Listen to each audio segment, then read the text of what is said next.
जगदम्बा घर में दियारा बार अइलो है। जगदम्बा घर में दियारा बार अइलो है। जग तारन घर में दियारा जलायलो है। हमें सोने सुराही गंगा जल पानी। सोने सुराही गंगा जल पानी।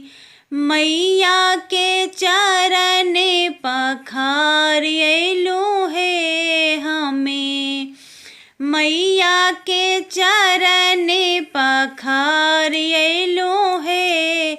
जगदम्बा घर में दियारा बार अइलो है। जग तारन घर में दियारा जलायलो है। हमें सोने के थाली में फूल बा सजाएलो।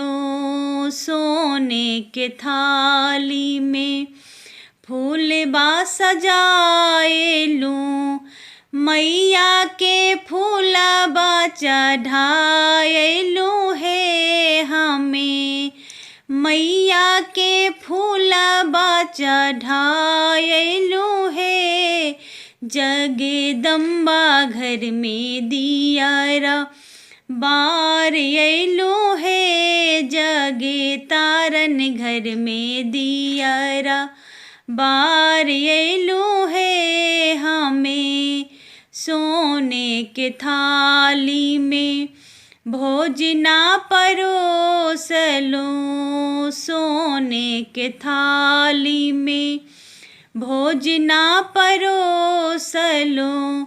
मैया के भोग लगायलो है। हमें मैया के भोग लगायलो है।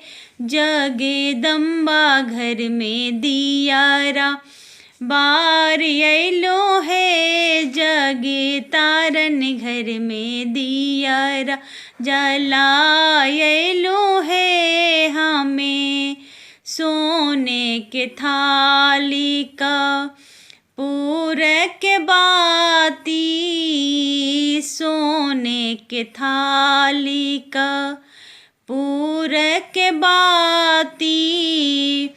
मैया के आरती उतार अइलो है। हमें मैया के आरती उतार अइलो है। जगदम्बा घर में दियारा बार अइलो है। जग तारन घर में दियारा जलायलो है। जगदम्बा घर में दियारा बार अइलो है। जग तारन घर में दियारा जलायलो